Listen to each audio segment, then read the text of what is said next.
now we come into elementary matrices, which are really cool. And some of the stuff with elementary matrices is kind of a so easy it's hard thing, but just hang with it and we'll be good. We're going to be using this a lot later, so make sure you dig deep and really try to understand. An n by n matrix is called an elementary matrix when it can be obtained from the identity matrix IN by a single elementary row operation. Okay? So, when it says single elementary row operation, it means you could take multiples of 2 rows, add them together, and get for one of them a new row. You could swap. You can multiply a row by a non-zero constant.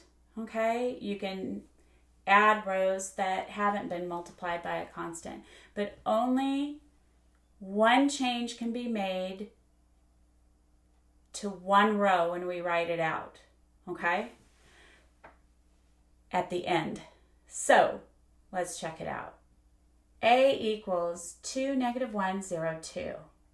What do you think about that? Can you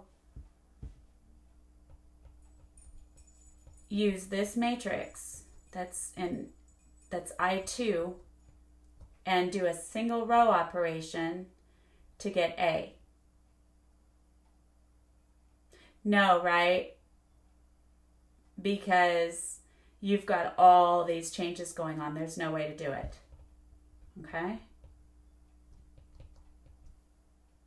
Now, what about B? So B is a 3 by 3 matrix. So I3 is 1, 0, 0, 0, 1, 0, 0, 0, 1, right? So look at matrix B and see if you can figure out what kind of row operation might have happened. And remember, the row operation is on I3 to get B. So what do you think? Yeah, that's very good. So if we did negative 2, row 2, plus row 3 for a new row 3 on I3 gives us matrix B, doesn't it? Cool, cool. All right, so this one would be yes. All right, what about C? Beautiful. There is no identity matrix for C because C is not square, right? All right, so I'll just read that out. Since C is not square, it cannot be obtained by applying a single elementary row operation on an identity matrix. Cool, cool? So this would be a big no. Groovy? Okay. Let E be the elementary matrix obtained by performing an elementary row operation on some IM, okay? If that same elementary row operation is performed on an M by N matrix A, then the resulting matrix is given by the product E times A. So let that percolate around in your brain. It's very important, all right? So looking at this next example, so we have these two matrices, A and C, okay? We want to find an elementary matrix E such that E times A is equal to C. Cool, cool? So what do you notice about A and C? Beautiful. The second and third rows of both A and C are the same. They're identical, right? The only one that is different is the first row. So we want to multiply E times A to get C, all right? So here we go. I'm going to leave E blank for a minute and we'll write the rest of them. So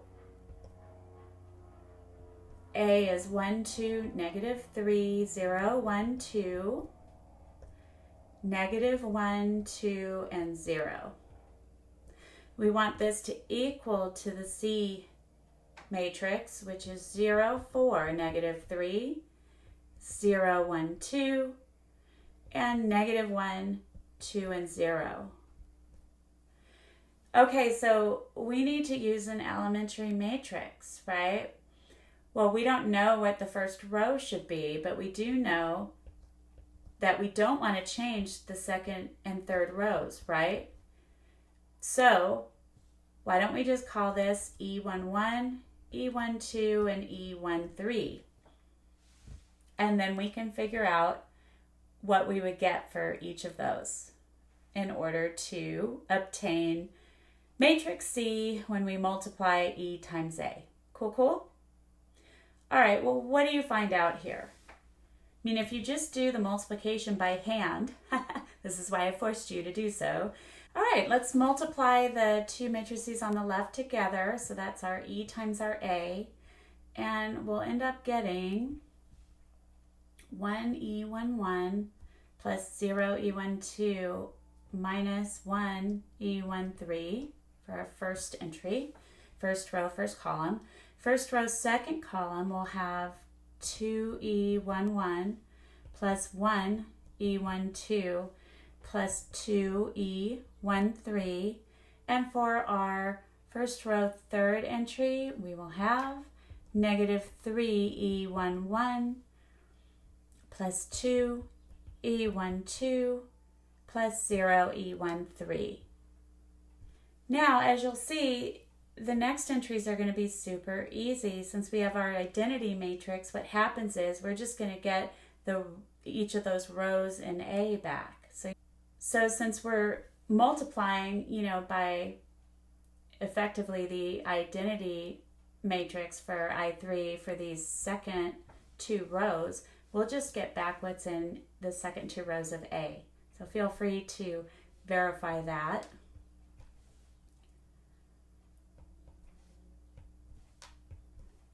And all this is supposed to equal to C.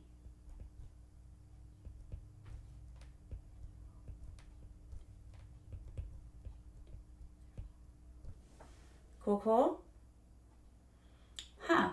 Well, that'll make up, you got it, a system of equations. Your favorite. So let's bring it up here. And we will have, what's our system going to look like? Beautiful.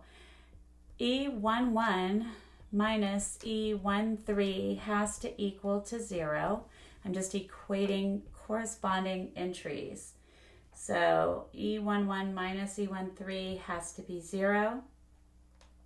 And then let's see, 2E11 plus E12 plus 2E13 must be equal to, awesome, 4. So this here, by matrix equality, has to equal 4. And then negative 3E11 plus 2E12 has to equal to, awesome, negative 3. So we just equated this guy here. All right, so moving right along, I'll just solve this one using substitution. I think that'll be pretty easy.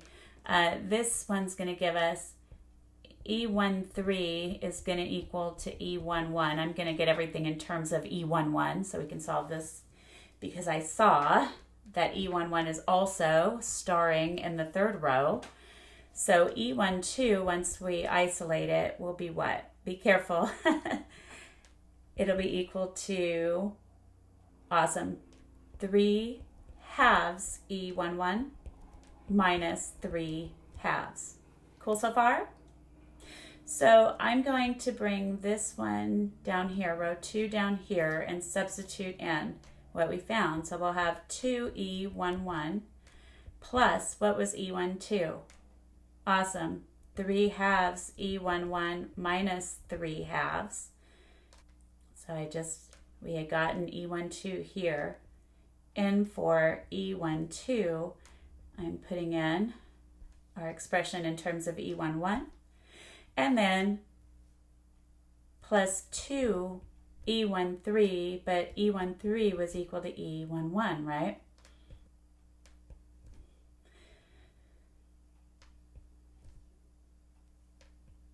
Groovy?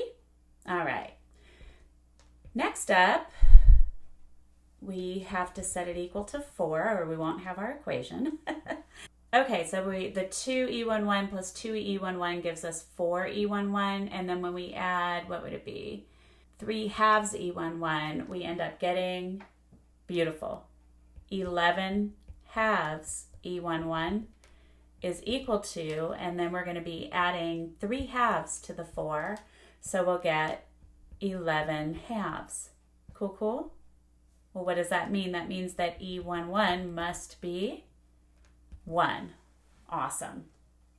So back substituting now, E13, put it down here, is going to be equal to 1 because they're the same. And then E12 is going to be equal to 3 halves times 1 minus 3 halves. So we will get 0. And so we can match it all up. This is what we have. So what does that mean? Our elementary matrix is going to be, you can call it E is equal to, well, E11 was 1, E12 was 0, E13 is 1, and then we've got the second 2 rows the same. Okay, so this next example helps us build skills so that we can find the LU factorization of a matrix, okay? And also we'll be able to find a matrix B that's row equivalent to A, right? And you'll get that definition soon, but just kind of play around with that in your mind. So here we go. We're going to be using I3, right? Because we want to apply these row operations to a new I3 each time, because otherwise you won't get a series of elementary matrices.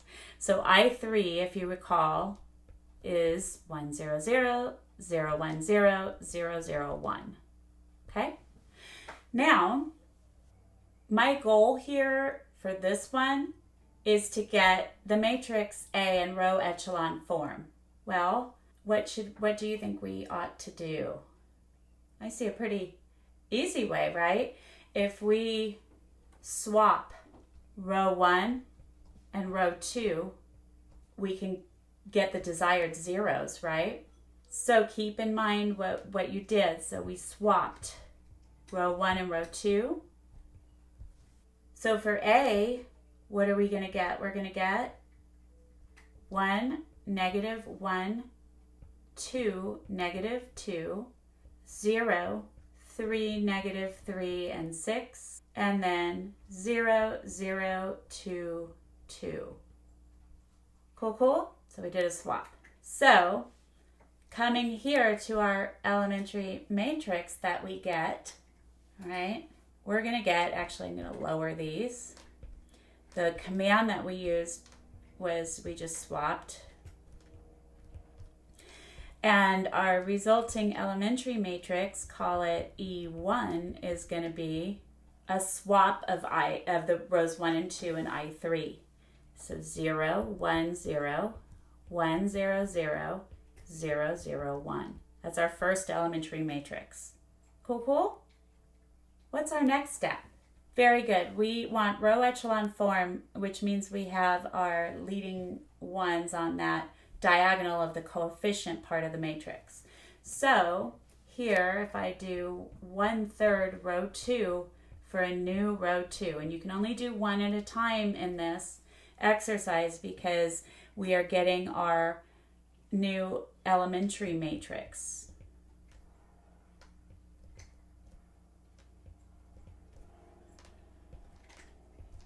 So for this one, we'll get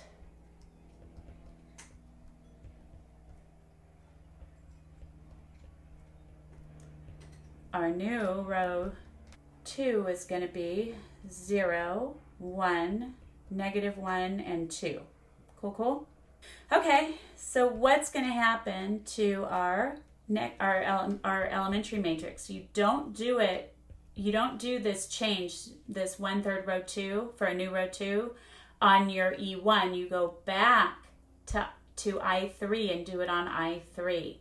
So when you multiply row 2 by 1/3 in I3, you'll get 0, 2, 0.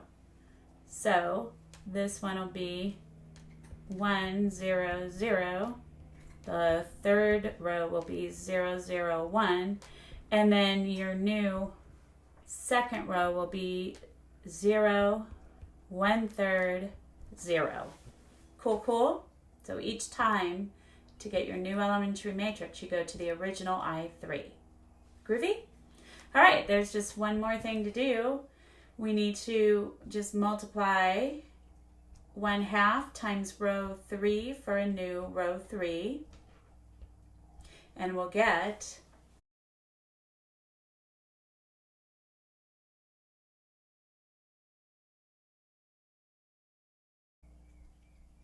1, -1, 2, -2. 0, 1, -1, 2, and our new row 3 will be 0, 0, 1, 1. Groovy? All right, so then E3 is going to be equal to 1, 0, 0, 0, 1, 0. And when I apply that change, my new row 3 will be beautiful, 0, 0, 1/2. Because again, we went back to this original I3 to do our work. Cool, cool? Okay. All right, well, what the heck did we find? I mean, we found that we could call this matrix B, okay? And so if you multiply in descending order your elementary matrices times A, it turns out you get B. Isn't that awesome? And it turns out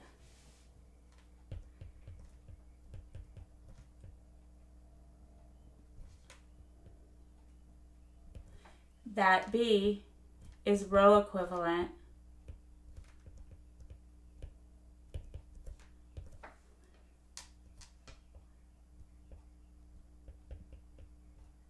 to A.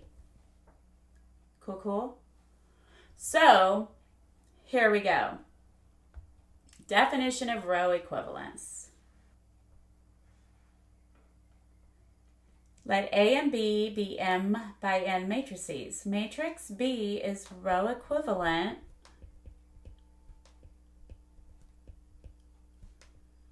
to A when there exists a finite number of elementary matrices E1, E2, all the way down to EK,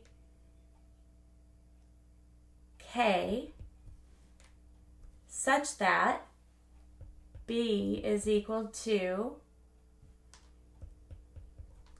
EK, EK minus 1, EK minus 2, ... all the way down until you get to E2 times E1 times A. So row equivalence is something that will come back hard later. So try to get a picture of it, and if you have time, go ahead and enter all these matrices into your calculator and, see that this statement here is true. Okay? All right. So next step, theorem 2.13, it turns out that all elementary matrices are invertible, okay? If E is an elementary matrix, then E inverse exists and is an elementary matrix itself. Pretty cool, huh? So, different ways, you know, that you can do this. Again, these are kind of like so easy, it's hard sometimes, but only if you don't do like the minuses in the middle. If you do the minuses in the middle, it can be more difficult and you just do it the long way, okay? But I'll give you the long way, meaning you would do E on the left and then, you know, IN on the right and then work it until you got IN on the left and then you'd have E inverse, right? But there's a quicker way since there's just been a small change to get the elementary matrix. Always remember that you used an identity matrix on this, okay? So you're thinking about what change was made to the identity matrix of that order to get the elementary matrix. So if we looked at this, I mean, remember I3 is 1, 0, 0, 0, 1, 0, and 0, 0, 1, right? To obtain E,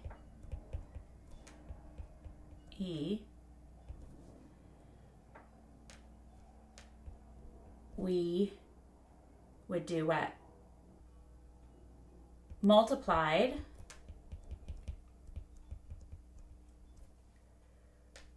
row 2 in I3 by -3 and then added row 3 in I3 for a new row 3, okay? That's how that matrix there was obtained, the elementary matrix E.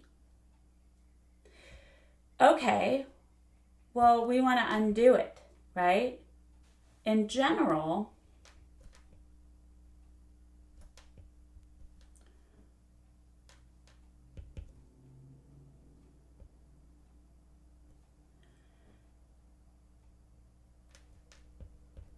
the sign changes on the entry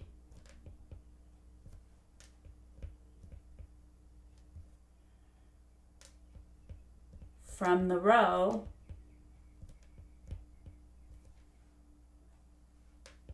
that didn't change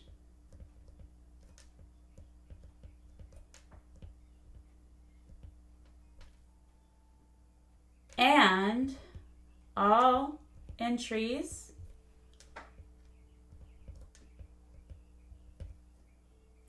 in the changed row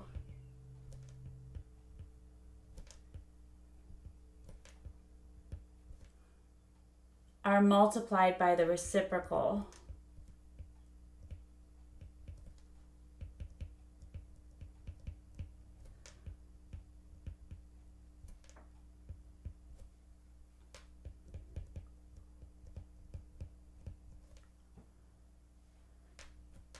of the row that changed in E.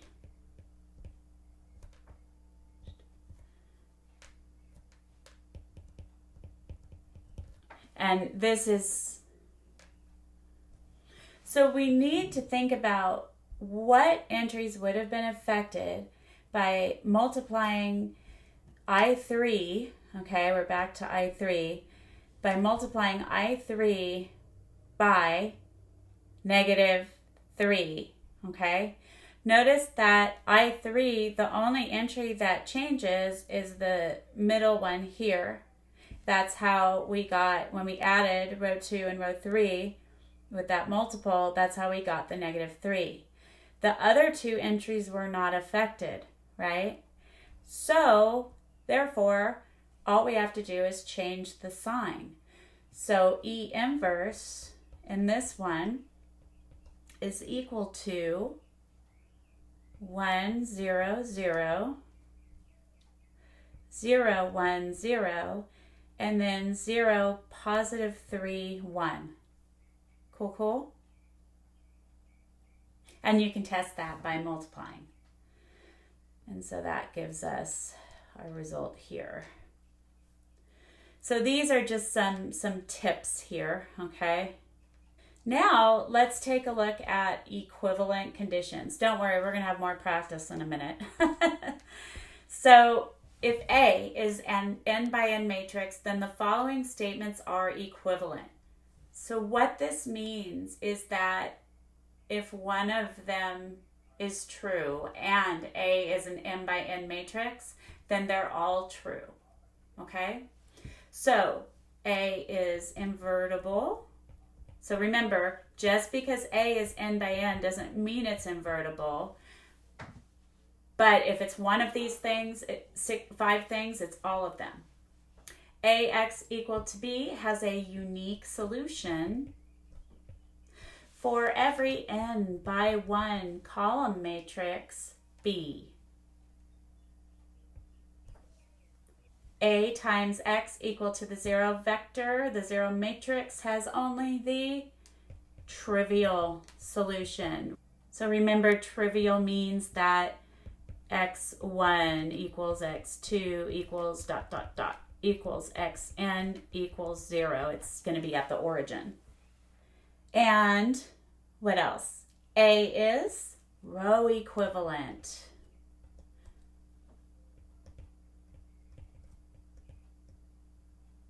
To IN. Okay, that's important. And super important, A can be written as the product of elementary matrices, the LU-Factorization.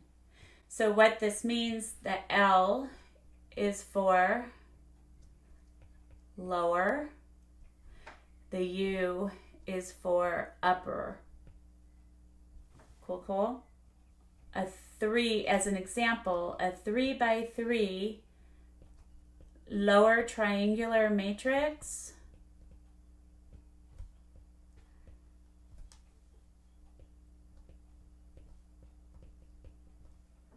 is going to look something like this. You're going to have A11, 0, 0. A21, A220, A31, A32, and A33. I like to think of it as the zeros being on the top, because if you think about it as the non-zero entries are on the bottom, then what happens is sometimes you get a 0 in there. So just however it is you remember, just make sure you remember. So a 3 by 3 upper triangular matrix is going to be the opposite.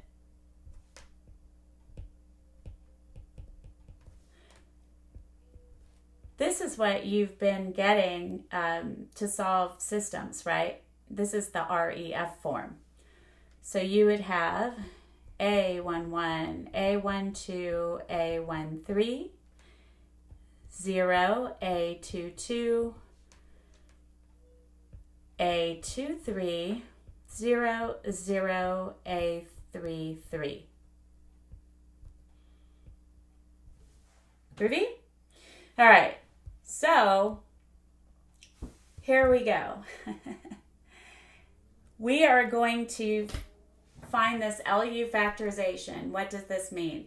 If the n by n matrix A can be written as the product of a lower triangular matrix L and an upper triangular matrix U in that order, then A equal to L times U is an LU factorization of A, all right? So here we're going to find yet another way of solving a system using this process. So the very first step is to find an LU factorization of the coefficient matrix A. So here we have a what of, we've got 4 rows and 5 columns, right, for the augmented. So the coefficient matrix will be a 4 by 4.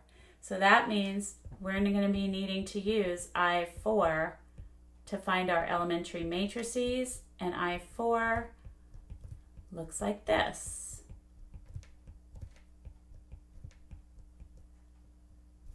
Cool? Alrighty, so let's check it out.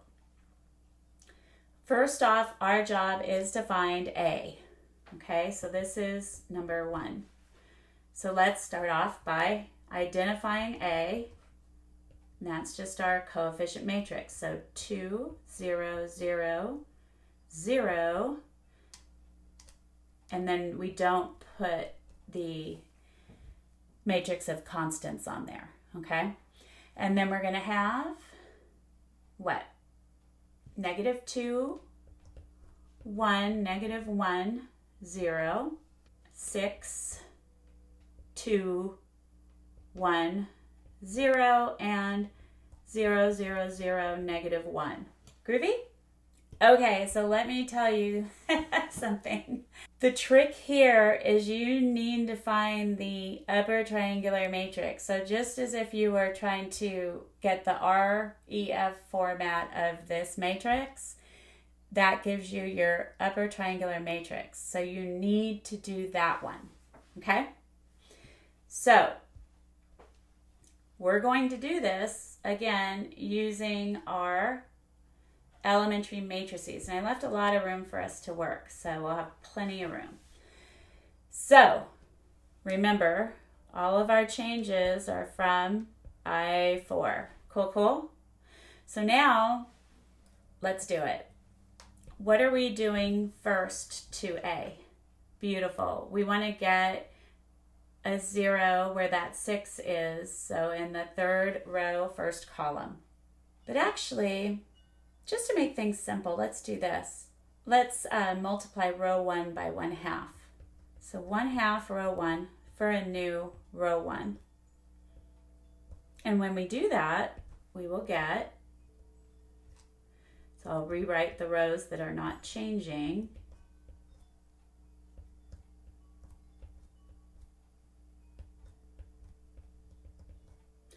And our new row 1 will be 1, 0, 0, 0. I did it first because it was going to be easy. Okay? All right, so what did I do to change that? So let's do this. We're going to have to do a couple of things. We're going to have to find the inverses too of the elementary matrices for what we're doing here. So we made this row up of what? 1/2 row 1 for a new row 1, right? So when we do our elementary matrix E1, so I'm going to do that up here. So E1 is going to be what? Well, I'm using I4, right? So the rows that don't change are the 2nd, 3rd, and 4th. And the changing row is going to be what? Beautiful. 1/2, 0, 0, 0. Good so far? So what would I need to do to undo that? So this was what we did to get E1, right? So to undo this, wouldn't I just multiply row 1 by 2 to get a new row 1? So let's do it. E1 inverse will then be 2, 0, 0, 0. Actually, that was the change, 2, 0, 0, 0. And then we'll have the rest the same.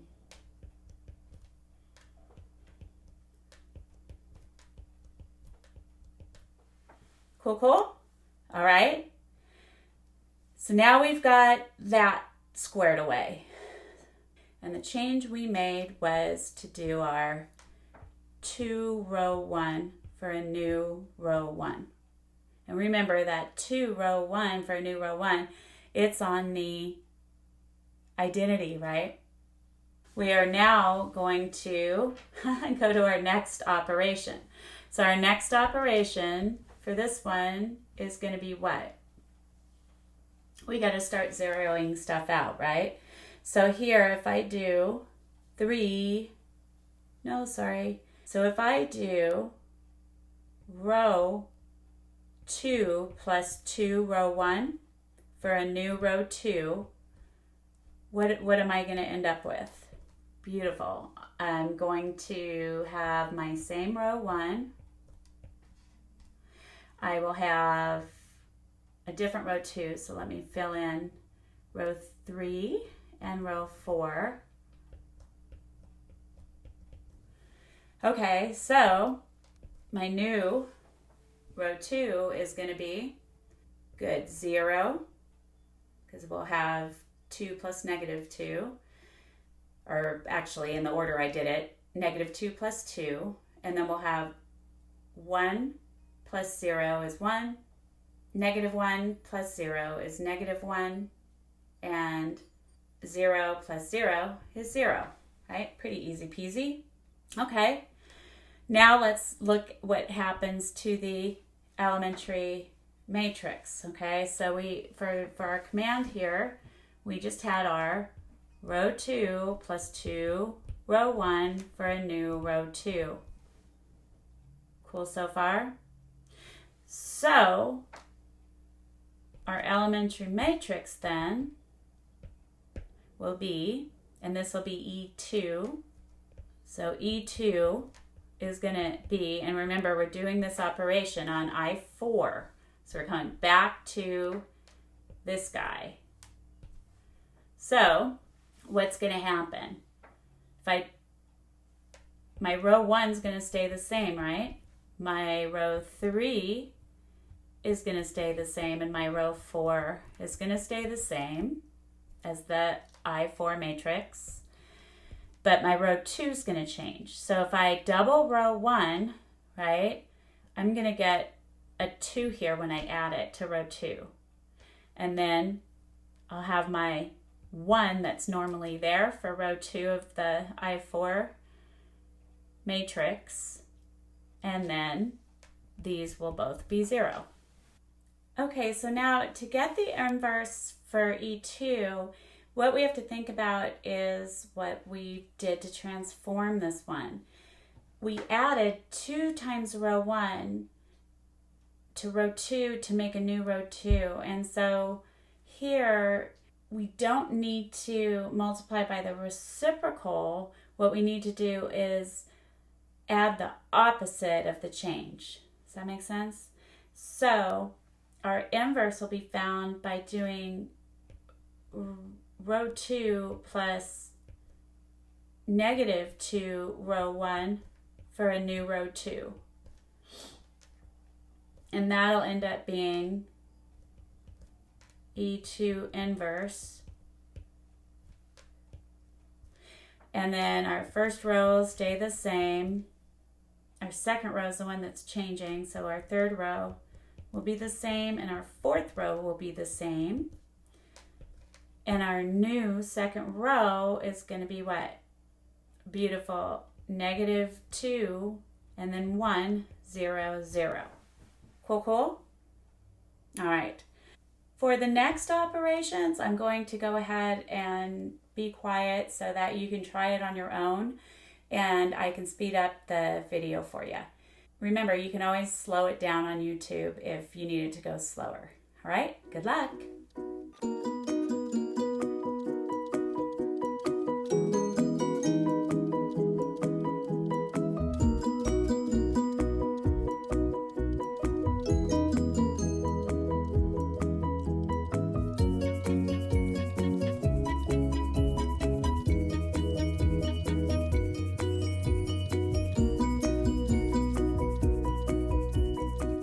Okay, so what we found out is this matrix right here happens to be our U, our upper matrix. And we know that U is equal to E6 times E5 times E4 times E3 times E2 times E1 times A, because that's all that we worked on, right? This whole problem, we started out with A, our coefficient matrix. We worked it, and got all this information, right? And found out that's what we're going to get for U. Well, if you start multiplying on the left of each side by the inverses, right, of the elementary matrices, what's going to end up happening is A, if you isolate A, is going to be what? Beautiful. You'll have E1 inverse times E2 inverse, and so on. And so what must that mean? Beautiful. The product of all the elementary matrices must be L. Cool? All right. So let's check it out, all right? If we do that multiplication, let's see what we get.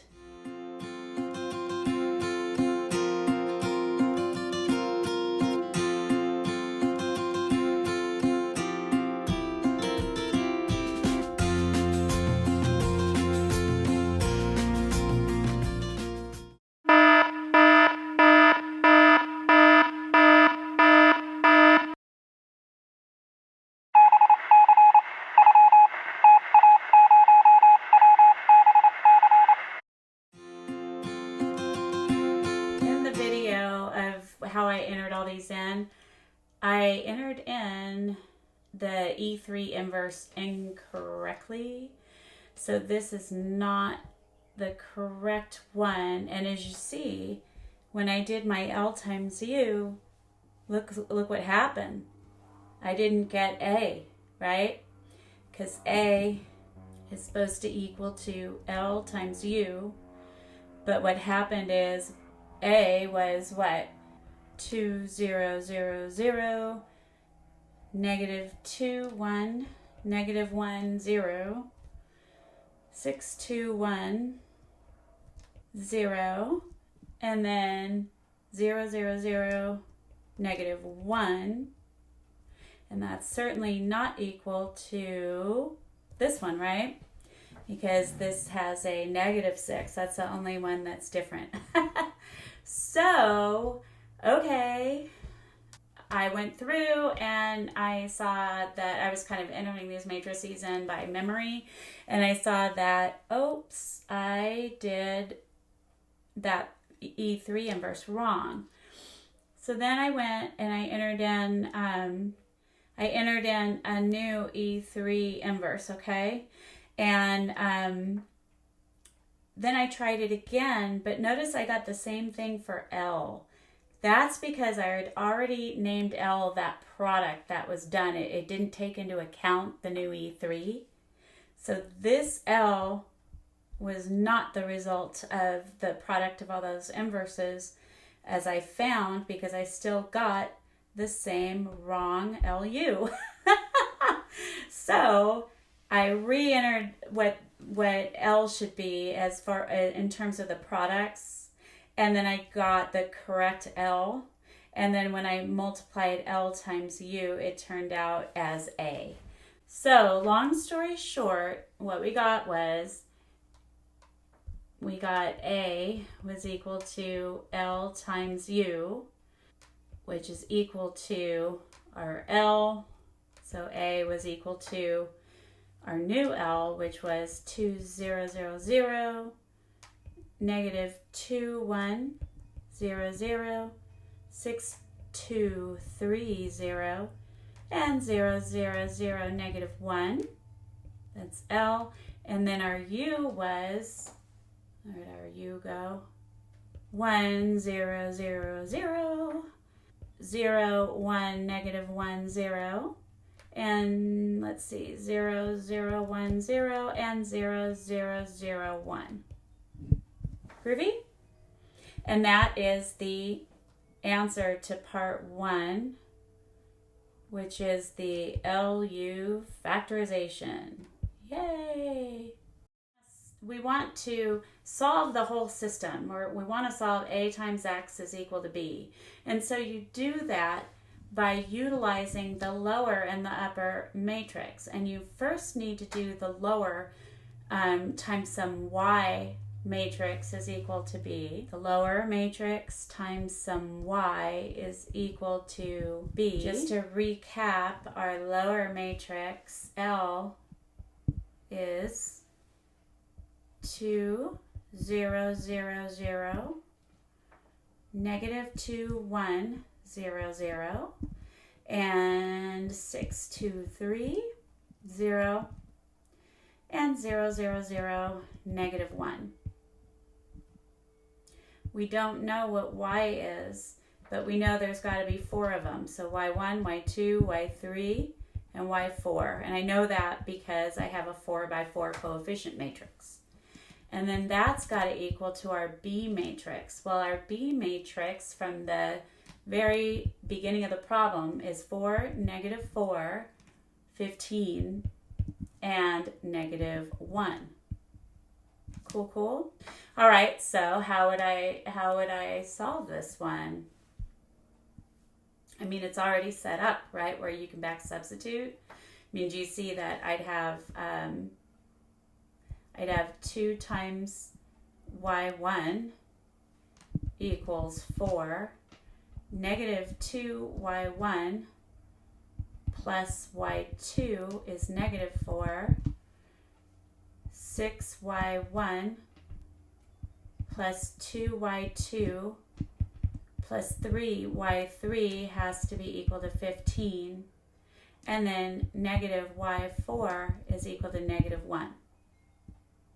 So, from the first equation, what do we get? We get y1 equals, beautiful, 2.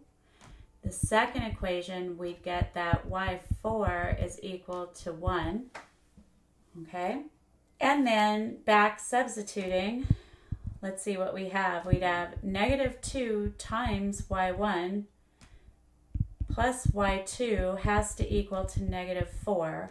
So all I did is I plugged in this 2 for y1, because that's what we got for y1. And that will give us negative 4 plus y2 is negative 4, so that means that y2 must be 0. And then over here, what's that going to give us? 6 times 2 plus 2 times 0 plus 3y3 has to equal to 15. And again, the 2 is in for y1. We got that y2 was 0. And let's see what we get. That would give us 12 plus 0 plus 3y3 is 15. So I believe that gives us y3 is 1. Cool, cool. And then we have all our answers. Groovy? So our y column matrix is equal to, remember it was y1, y2, y3, y4. And that in turn gave us the result of 2, 0, 1, 1. Groovy?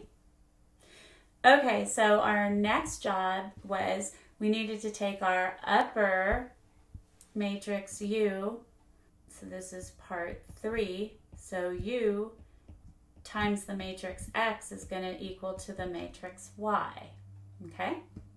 So our upper matrix U was, we've got U times X, call it X1, X2, X3, X4. Has to equal to y, which we just found, 2, 0, 1, 1. Groovy? Okay, So again, we've got it set up where we can solve these. We got that x1 is equal to 2.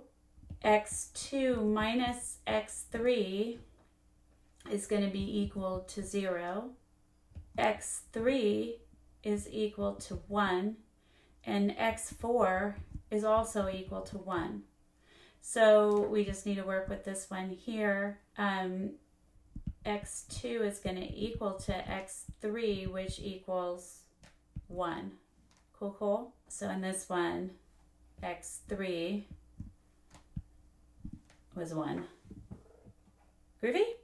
Okay, so our solution of our matrix of solutions for x is, remember we had x1, x2, x3, x4, and that in turn is equal to, what did we get? 2, 1, 1, 1. Groovy? So, at the end of the day, we solved our system, right? So here, our linear system, a times x equal to b, it ended up being this ordered 4-tuple, and it's a consistent system. All right, well, that's it for today. I hope you have a wonderful morning, afternoon, or evening whenever you're watching the show. And if you like what I'm doing, please subscribe and tell your friends. Bye.